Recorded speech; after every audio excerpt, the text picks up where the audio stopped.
Oi, gente. Foi mais ou menos, né? Assim, vocês já fizeram melhor, né? Eu vou rebobinar, só os velhos vão entender o que é rebobinar, né? Os novinhos não sabem. Oi, gente. Todo mundo bem? Muito bom, hein? Gente, infelizmente, às vezes a gente tem que começar assim de um jeito. Eu tenho que dar o fim a uma fake news que surgiu agora cedo aqui na igreja. O pessoal falou que porque o pastor está de rosa, o pastor vai lá no cinema depois assistir Barbie. Eu não vou não, gente. Tá bom? Vocês ficam tranquilos que eu não vou lá ver o filme hoje. Tá? Foi só porque é o que tinha e eu tô usando. Eu não gosto de rosa. Mas vocês podiam gostar, eu falei, vou usar, pronto, né? Então eu não vou assistir o filme da Barbie, tá bom, gente? Pode deixar o coração mais leve, mais sossegado, tá certo? Vai ter nada desse trem não, viu, Elton? Tá? Tranquilo, Paulo também. Os irmãos ficaram assim, né? Chegaram com o coração palpitando. Tem nada a ver, gente. Eu sou de Jesus, tá? Assim, ó, se você for ver, tá bom demais, que o filme da Barbie parece que é bom. Depois eu vou ver quando estiver na televisão. Mas hoje eu não vou no cinema. Tá bom, gente? Beleza? Todo mundo tranquilo? Então tá certo. Sr. Vácio, eu pensei que o senhor fosse meu amigo, Sr. Vácio. Na manhã também não vou não. Só vou ver quando estiver na televisão. Fica tranquilo. Eu posso ver outro filme. Se o senhor quiser, a gente vai junto. Mas da Barbie não, tá? Não tem nada contra não, gente. É só para fazer festa aqui com vocês, porque eu estou feliz de ver cada um de vocês aqui no nosso meio, né? Muita gente viajando, muita gente que não pôde estar conosco hoje, mas glória a Deus que nós estamos aqui neste lugar, né? Um lugar de oração. Estamos falando a nossa série, né? Chamados à ordem. Como é importante a vida estar em ordem, em tudo. Semana passada falamos do nosso corpo, né? E nós vamos continuar falando um pouquinho do corpo hoje. Na verdade, tem muito a ver com o nosso corpo. Tem a ver com o meio pelo qual nós tomamos algumas decisões na vida. E às vezes pode ser que nós não tomemos decisões boas, sábias, por mais que a gente tente. E conduzimos o nosso corpo até algumas situações que realmente vão ficar difíceis nós superarmos as nossas angústias, os nossos medos, né? E eu vou falar para você que como toda pregação, é muito para mim essa palavra. Eu tenho esperança que sirva para você, para a sua vida. A diferença entre lutas e tempestades, a diferença entre tempestades e lutas. É importante a gente saber se o que a gente está passando na vida hoje é uma luta ou se é uma tempestade. Ontem eu estava com alguns irmãos, aí lá pelas tantas, lá eu fiz uma perguntinha boba, tal, né? Ô, gente, vocês acham que filho é luta, né? Uma das respostas mais emblemáticas foi, não. Quer dizer, né? Filhos são lutas. Por exemplo, será que filhos são lutas? Pais, cuidar dos pais, os irmãos, os familiares, será que isso é luta? Será que biblicamente eu posso considerar como uma luta? Será que quando eu encaro como uma luta, eu estou encarando de uma forma biblicamente correta? Como que eu posso saber isso?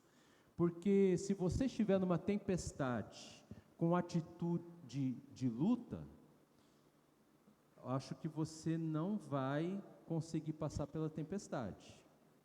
E se você estiver numa tempestade com um ânimo de luta, também não vai dar certo.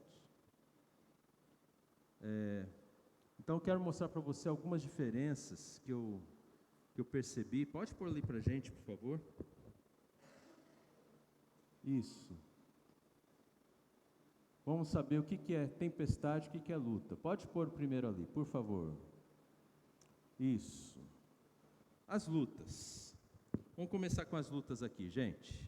Em primeiro lugar, para lutar, biblicamente falando, eu preciso vestir uma armadura. Efésios 6:12 é a base da nossa conversa hoje. Eu não vou falar aqui muito de lutas, de tempestades na filosofia, no português, é mais na Bíblia mesmo, tá? Então, assim, se você está lutando, você tem que estar preparado para essa luta, né? Nós não lutamos contra pessoas. Olha só a dica, gente. Por isso que eu estou perguntando assim, por exemplo, o teu problema é familiar, é o teu casamento, é com filho, é com irmão, olha, não é luta, biblicamente, não que você não tenha lutas, mas você não deveria enfrentar como se fosse uma luta, porque a nossa luta não é contra as pessoas. Tem gente que vive o casamento armado, vive a relação com os familiares armado. E se você está armado, isso é uma linguagem bélica, de guerra. Significa que vocês vão piorar a situação porque estão armados uns com os outros. A nossa luta não é contra as pessoas, mas nós temos lutas. Na Bíblia nos ensina que nós temos 3 inimigos que precisamos lutar, né? Que é o maligno, o mundo e a nossa carne. Qual dos 3 é pior, gente? É tudo barra pesada. Tudo barra pesada. Qual dos 3 é pior? Eu não sei, eu acho que pior é aquele que você está enfrentando no momento. Não é isso? Só que esses 3 inimigos, geralmente, eles estão unidos. Eles fazem uma tríplice aliança contra a gente. Isso acontece, né? A luta exige bravura. Se você está lutando, você não deve retroceder, desistir. Você não deve se render, você tem que ir até o final. Como diria Dom Pedro I, independência ou morte, né? Você tem que lutar para vencer. Entrou numa briga, luta. A briga contra as pessoas, gente? Não. Às vezes o mal até usa as pessoas, mas não é a briga com aquela pessoa que está sendo influenciada pelo mal que você tem que focar, é contra o mal, né? Mas no final das contas, é Jesus quem vence todos os nossos inimigos, amém, meus irmãos? Isso é importante. Então, luta é mais ou menos por aí. E tempestade, como que é? Pode pôr ali. Como que é tempestade? Primeira coisa que me salta aos olhos quando eu estou na palavra de Deus é que toda tempestade exige uma parada. Exige uma parada assim para você se proteger, para você se esconder, você esperar a tempestade passar. Uma segunda coisa é que tempestade não se vence. Ou seja, a gente não deve lutar contra as tempestades.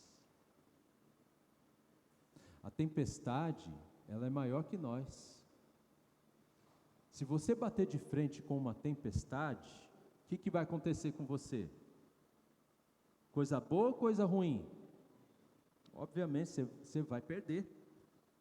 Não se luta contra a tempestade. Tempestade não se vence, tempestade se espera. Mas não é um esperar simplesmente de cruzar os braços. Essa espera, mais do que não fazer nada, é uma atitude de oração, de fé, uma atitude estratégica e eficaz que nos ajuda a nos manter firmes, mesmo que com medo, sabendo que a tempestade vai passar. Sabe por quê, gente? Porque tempestade anda. Tempestade anda. Se não andasse, era só você evitar os lugares onde tem tempestade, que ela nunca iria andar. Ela ia ficar sempre restrita num único lugar. Tempestade anda. Então, gente, se você não andar, o que vai acontecer? A tempestade vai tomar o curso dela e logo vai deixar você sozinho. Ela vai se afastando de você, né? E principalmente, Jesus acalma todas as tempestades. Vocês lembram quando Jesus estava no barquinho? A gente cantou muita música de tempestade hoje aqui, né? A primeira música lá foi de tempestade. Que música maravilhosa. Você viu assim como tem esse sentido da espera, né? Jesus estava no barquinho com os discípulos, lembram, gente? O que eles enfrentaram? Tempestade. Primeira coisa, sabe por que eles enfrentaram a tempestade? Porque eles estavam obedecendo Jesus. Então, olha só, tempestade nem sempre é fruto de desobediência. Muitas tempestades que nós enfrentamos na vida é porque nós queremos fazer a vontade de Deus. Mas o inimigo contra quem a gente tem que lutar, muitas vezes ele faz da tempestade uma arma contra nós. Mas não lute contra a tempestade. Qual foi a atitude de Jesus na tempestade lá do barquinho? Dormiu.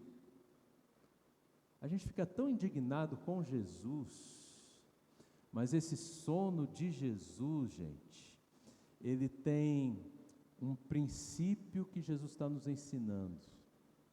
É melhor dormir na tempestade que remar contra ela.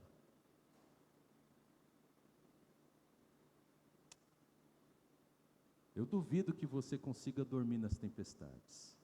Como é que o senhor sabe, pastor? Eu tenho as minhas. Eu tenho as minhas. Nas minhas também é difícil.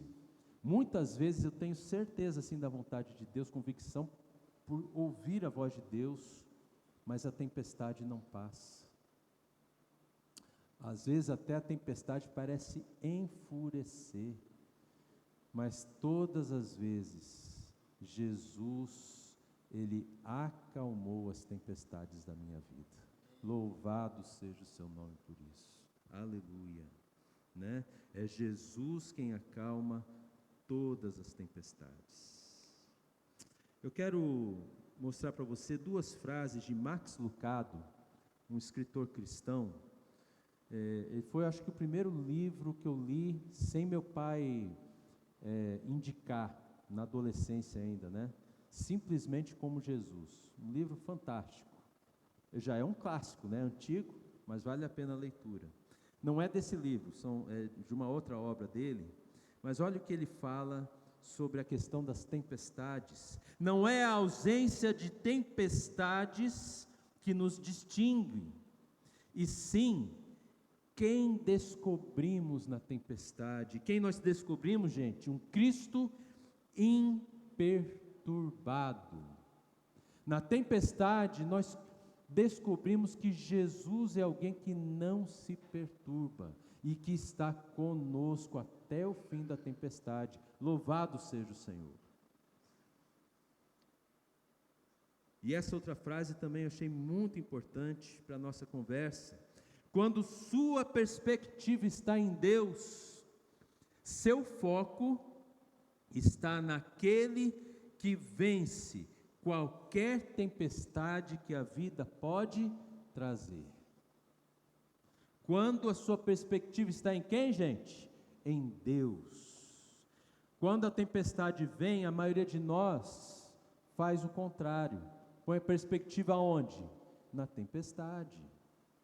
Muitas vezes nós ficamos olhando para o barulho da tempestade, para o vento da tempestade, para a chuva. Às vezes é chuva de granizo na tempestade. É uma tempestade que nos machuca, que nos assusta, nos causa medo. A gente fica assim, como se a tempestade, por meio disso tudo, da sua força, do seu poder, estivesse nos hipnotizando para tirar nossa perspectiva de Deus. Mas se você mantiver a perspectiva em Deus, você vai focar naquele que a qualquer momento vence as nossas tempestades. Tempestade não se luta, tempestade não se vence, tempestade não se toma iniciativa. E eu quero conversar com você agora, buscando sabedoria para cada ocasião. Pode colocar ali, por favor? Efésios 6,12, vamos ler esse versículo.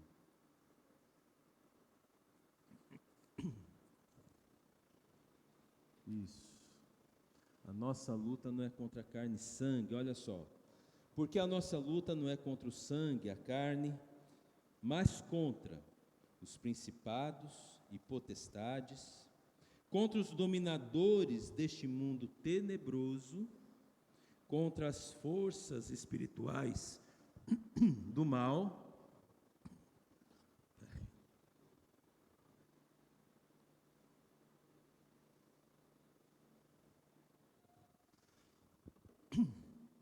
Desculpa, gente.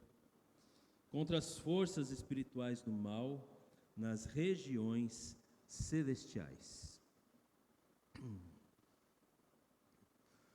Então, precisamos de sabedoria para cada ocasião da vida. E pode colocar o próximo ali já. Nós vamos ver aqui, por exemplo, a nossa luta.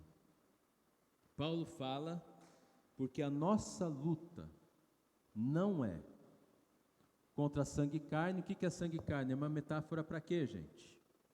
Pessoas, né? Então presta atenção, olha só o paralelo que eu estou fazendo. Se a nossa luta não é contra pessoas, e se quando estamos em tempestades nós não lutamos, a melhor metáfora para os relacionamentos em crise, no casamento, na família, principalmente, a melhor metáfora é uma tempestade e não uma luta.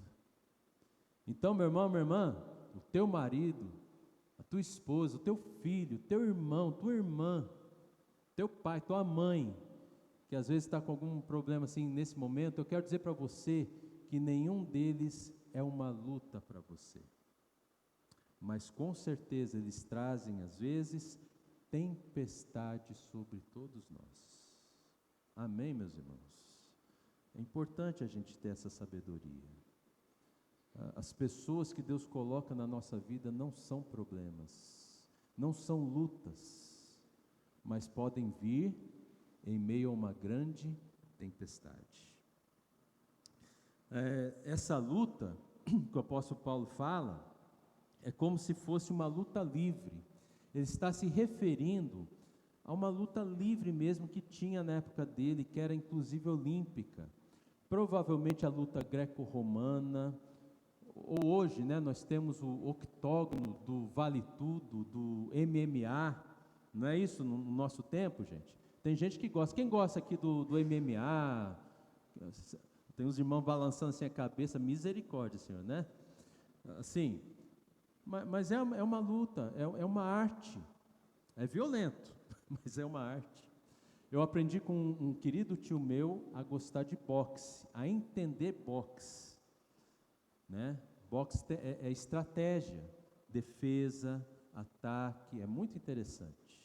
O MMA tem muito disso também, só que é com o corpo todo. Vale Tudo veio do nome lá dos anos 80, se não me engano, que você pegava todas as artes de luta e concentrava num ringue entre os dois competidores. Paulo está falando sobre isso. Paulo está falando que quando eu estou nesse ringue da vida, o meu adversário não é uma pessoa. Às vezes, algumas pessoas fazem questão de nos levar aos ringues da vida, ao octógono da vida. E às vezes a gente faz questão de estar lá também, a gente briga e começa a brigar um com o outro e a lutar. E essa luta só termina, essa que Paulo está falando, a nossa luta, ela só termina quando você põe ou o braço aqui com o cotovelo, ou o pé no pescoço do seu oponente, até ele bater no chão e desistir. E se é livre, e se não tiver muitas leis rígidas, você pode até matar essa pessoa. E Paulo está falando, tudo bem, essa luta existe, nós estamos numa luta, mas a sua luta não é contra as pessoas. O seu filho não faz parte dessa luta.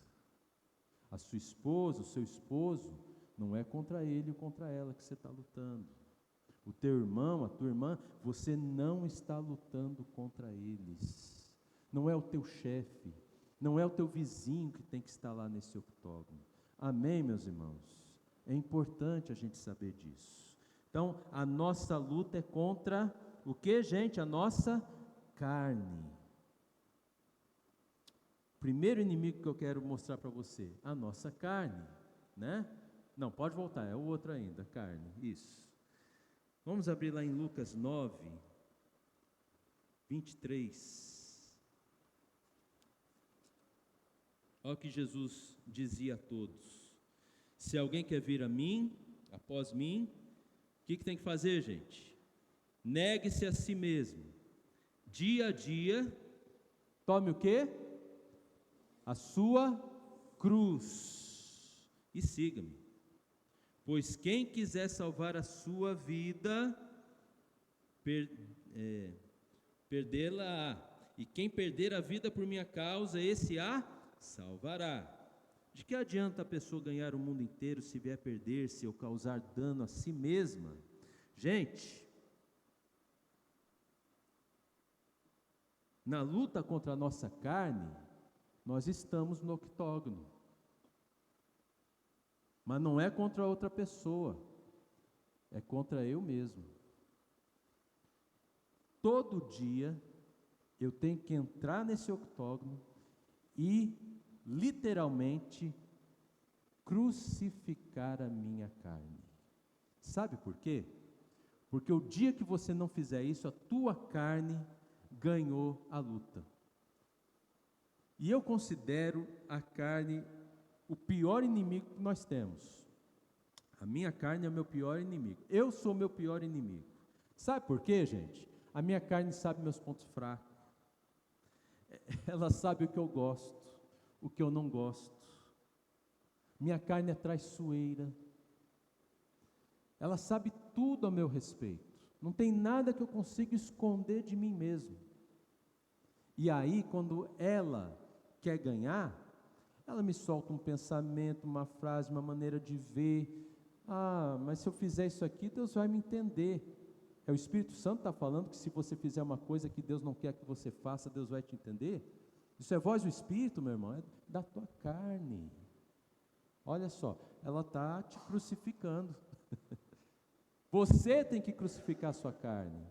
Você tem que pegar a maledita da sua carne, colocar lá mão, a outra mão, os pés, crucificar, vencer essa batalha todo dia, todo dia.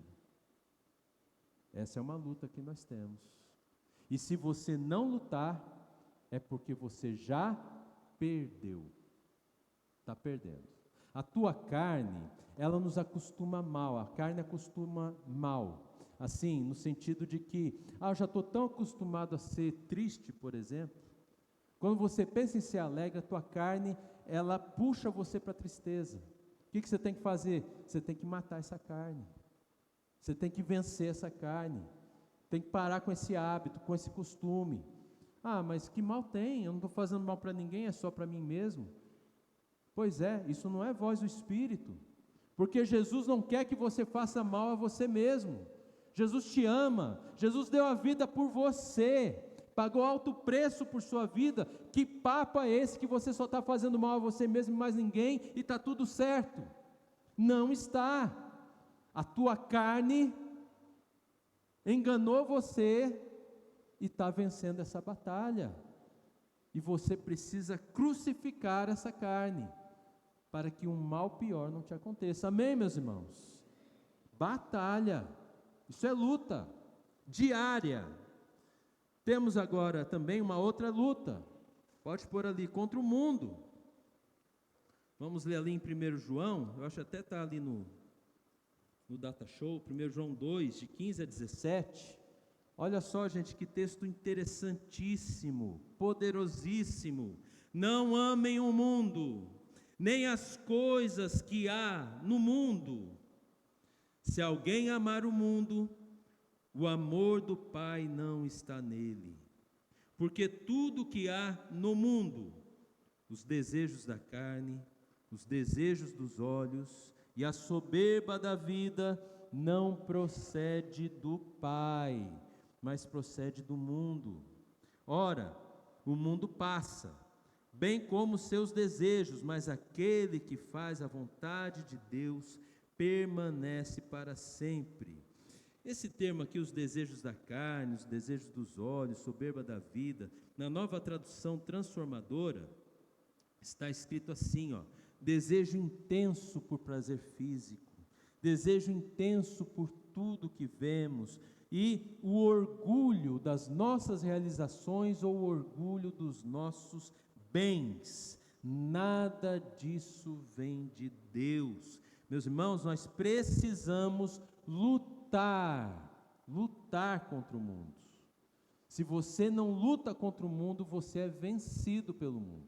Você começa a ter uma mentalidade não mais de Cristo Jesus, mas você começa a ter uma mentalidade como qualquer pessoa que não segue Jesus. E aí você acaba tendo decisões na sua vida, você acaba tendo frases na sua vida que todo mundo faz, mas que Deus não aprova.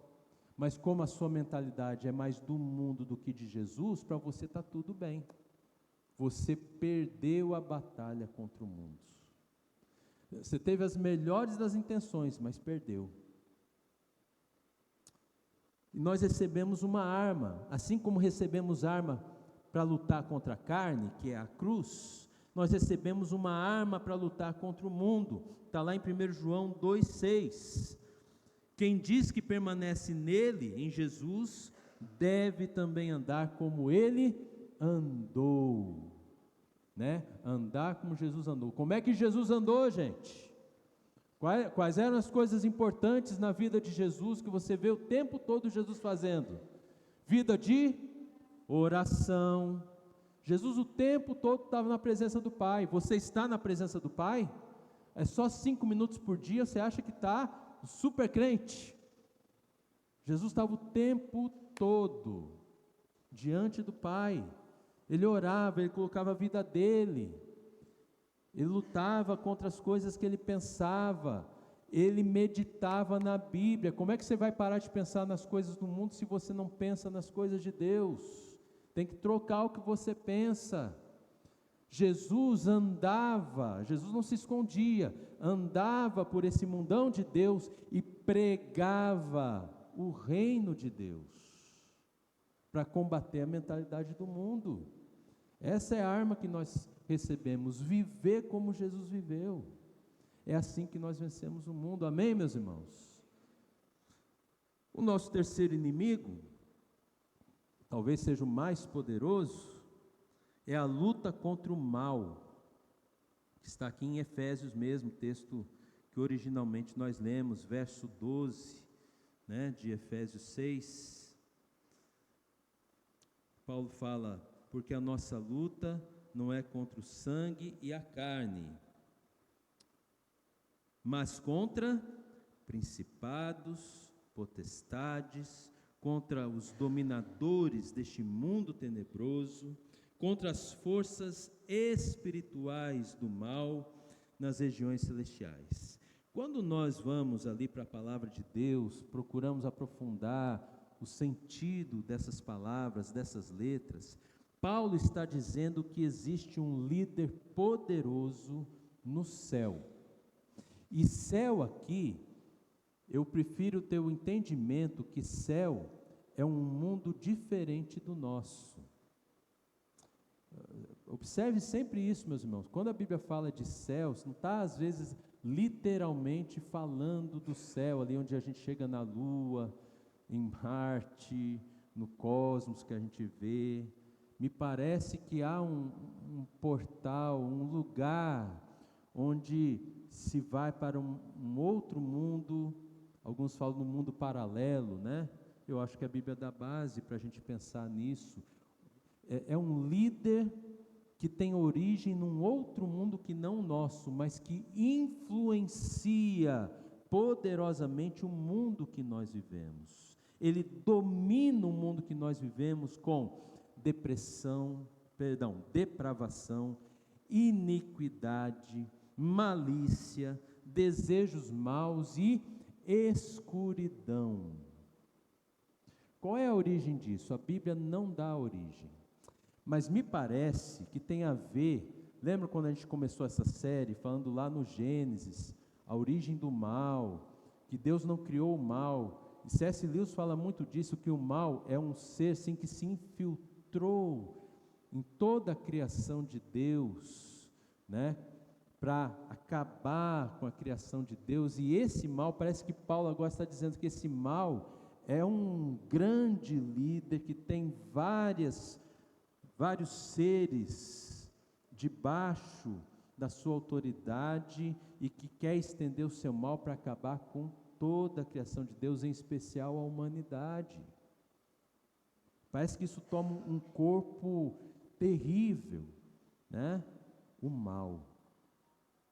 E nós recebemos uma arma poderosa para vencer o mal, que Paulo descreve aqui como a armadura de Deus. Verso 13: por isso peguem toda a armadura de Deus, para que vocês possam resistir no dia mau, e depois de haverem vencido tudo, permanecer inabaláveis. Gente, não é uma armadura de ataque, mesmo com espada. É uma armadura de resistência, porque o mal, ele tem mais poder que nós. Quando você está diante de alguém que tem mais poder, não bata de frente. Olha a sabedoria da palavra de Deus. O que você tem que fazer? Você tem que resistir. Tiago 4,7, quem sabe o que está escrito lá? Resistir ao diabo e ele fugirá de vós. Como é que o diabo foge? Ele é, né, mais forte que nós. Como é que ele foge de nós? Quando nós resistimos. Fincamos raízes. É assim que a gente enfrenta o mal. O mal existe, meus irmãos. Cuidado, o mal influencia músicas, o mal influencia literatura, cinema. Olha a Barbie. Não, estou brincando, gente, nada de Barbie. Mas, assim, agora, não deixa de ouvir música. O mal influencia a música, mas não são todas as músicas. Influencia a literatura, o cinema, mas não é toda a literatura, não é todo filme. A gente tem que ter equilíbrio. Resistência. Cuidado, né? Hoje eu estava vendo revendo um vídeo. Um irmão foi lá para a África e ele mostrou o ritmo de funk para um africano lá de uma aldeia. Ele falou assim: lá na África funciona muito esse negócio de magia negra. Escuridão, não vem de Deus, tá? Tudo bem, eles querem usar, deixa eles usarem, recrimina eles não, deixa eles usarem. A gente vai apresentar o Evangelho para eles, vai dar a oportunidade deles ouvirem o Evangelho de Cristo. Mas aquele africano falou o seguinte: o africano era crente, era cristão, era de Jesus. Ele falou assim: esse ritmo aqui chama demônios de sensualidade, de dança, assim, que vai trazendo questões fortes nessa área, e aí tem depravação geral. Gente, é um exemplo, é só um exemplo que eu estou dando sobre como o mal influencia. Cuidado. Nós temos tantas lutas, tantos problemas, tantas tempestades na vida, e a gente ainda fica buscando coisas que não vão ser legais para nós. Já está tão difícil sem essas coisas, não é? Será que não vai complicar mais? Então, assim, resistir. Não é fugir de medo, não, mas é resistir, é dizer não. Resistir é dizer não. Eu não quero, não é isso que eu quero. Amém, gente? Essas são as 3 lutas, contra a carne, o mundo e o mal. Eu vou finalizar falando sobre a espera do fim da tempestade. A nossa luta não é contra sangue e carne. Eu vou frisar aqui, gente, o problema, quando o problema for em relação a pessoas, não use armadura, não lute. Por quê? Porque é uma tempestade. A melhor metáfora é a metáfora da tempestade. Eu sei que muitas vezes a gente se sente numa luta, e eu não estou dizendo que você está errado em ter esse sentimento, mas a nossa atitude, a atitude mais sábia, a atitude que a palavra de Deus recomenda, não é lutar, mas é tratar como uma tempestade. Tempestade não se vence, tempestade se espera. Não podemos vencer tempestades, mas podemos passar pela tempestade sem danos, ou com o mínimo de danos possíveis. Amém, meus irmãos? Salmo 40. Esperei com paciência no Senhor, e Ele ouviu a minha voz. Onde o salmista estava? Em meio a uma tempestade. O Senhor tirou os meus pés como que de um lodo. Eu estava afundando. Foi terrível a minha tempestade, mas eu esperei no Senhor. Antes de tomar uma atitude, eu esperei no Senhor e Ele me salvou. E para finalizar, abra comigo lá em Mateus 7. O finalzinho do Sermão do Monte. Onde nós devemos esperar? Qual deve ser o lugar de espera quando nós estamos diante da tempestade? Geralmente a gente quer um lugar coberto, a gente quer um lugar assim que esconde, lá no chão, onde não vai se molhar, onde não vai sofrer a ação do vento. Olha o que Jesus fala, meus irmãos. Todo aquele, verso 26, todo aquele que ouve essas minhas palavras e não as pratica será comparado a um homem insensato que construiu a sua casa sobre areia. Caiu as chuvas, transbordaram os rios, sopraram os ventos, bateram com força contra aquela casa e ela desabou, sendo grande a sua ruína. Agora o verso 24. Todo aquele que ouve estas minhas palavras e as pratica, será comparado a quem, gente? Um homem prudente que construiu a sua casa onde? Lá embaixo? Na caverna? Em cima do que, gente? Da rocha. Caiu a chuva, transbordaram os rios, sopraram os ventos, bateram com força. Gente, tempestade bate. Tempestade machuca. Bateram com força contra aquela casa, mas sabe o que aconteceu? Ela não desabou, porque tinha sido construída sobre a rocha. Quando você estiver numa tempestade, você tem que estar nesta rocha, porque esta rocha é quem, gente? É Cristo Jesus, nosso Senhor. Então, cuidado. Tempestade não é para você tomar decisão. Pior decisão que você toma é numa tempestade. Vamos fugir daqui.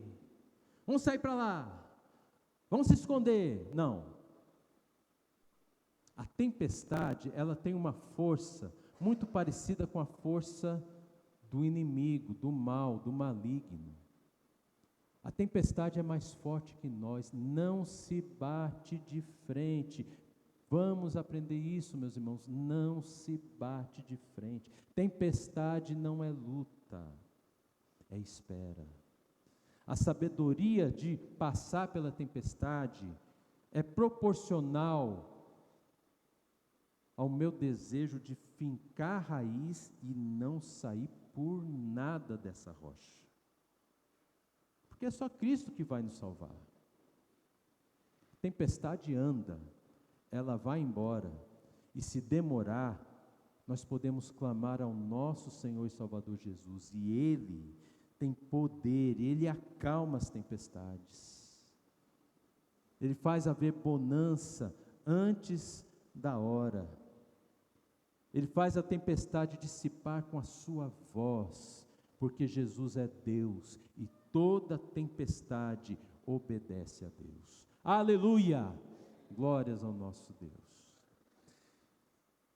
E aí, meu irmão, minha irmã, o que está acontecendo com você?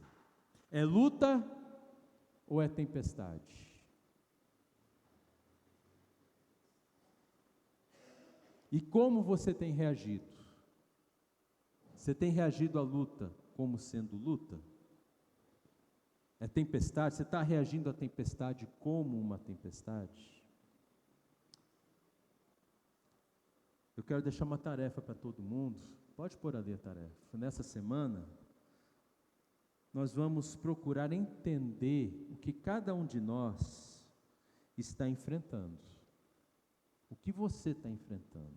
Você precisa parar, você precisa pensar, refletir, orar, estar diante de Deus na palavra, porque se você conduzir o teu corpo a uma atitude equivocada, você vai se machucar, você vai se estragar, você vai piorar as coisas, e nada Deus vai abençoar. Quando Deus mostra o que a gente tem que fazer, a gente faz outra coisa, não conta com a bênção de Deus. Deus está mostrando para você o que você tem que fazer, você faz outra coisa, e ainda quer que Deus abençoe. Deus está falando, eu te abençoo, mas é aqui. É luta, você tem que lutar. É tempestade, você tem que parar, né? Você precisa entender o que você está enfrentando, é luta, tempestade, e você precisa fazer um plano pessoal seu, familiar, para agir de acordo, para que Deus abençoe vocês até o fim. Amém, meus irmãos? Por isso eu quero convidar você a se juntar a mim. Eu também tenho tempestades. Você acha que eu não tenho tempestades? Eu também tenho lutas. Você acha que eu não tenho luta diariamente? Gente, a gente caleja com luta, mas a gente caleja com tempestade. Não faz mal se é um ou se é outro. O importante é estarmos em Cristo Jesus, termos Ele como nosso Senhor, nosso Deus, nosso Salvador, aquele que nos livra e nos guarda em todos os momentos. Amém, meus irmãos? Então, se você vai dar esses passos essa semana, se você vai fazer essa análise na sua vida, na sua família, eu quero convidar você a ficar em pé para a gente orar. Eu quero colocar a sua vida em oração, assim como tenho colocado a minha vida, a minha família. Todos nós temos lutas, meus irmãos. Eu duvido que alguém aqui entrou sem luta. Duvido que alguém aqui entrou sem tempestade. Todos nós temos isso. Mas precisamos, no nome de Jesus, fazer a coisa certa. Colocar em ordem as nossas atitudes diante das lutas e diante das tempestades. Pai, a Ti toda a honra, todo o louvor, toda a glória. Nós Te louvamos, Te adoramos, bendizemos o Teu santo nome, pela Tua palavra. Te louvamos, Te adoramos por Cristo Jesus nosso Senhor, que comprou as nossas vidas, com a Sua vida preciosa, com o sangue precioso derramado na cruz. Jesus nos comprou das mãos do inimigo, Jesus nos comprou, e agora cuida de nós. O Senhor Jesus cuida de nós nas tempestades da vida. O Senhor Jesus cuida de nós, nos fortalece e nos faz mais que vencedores nas lutas que temos na vida. E Senhor Deus, agora nós queremos nos render a Ti, queremos, ó Pai, confessar a Ti. Muitas vezes não sabemos o que estamos passando, se são lutas, se são tempestades, e isso faz com que muitas vezes tomemos as piores decisões das nossas vidas. Livra-nos disso, ó Pai.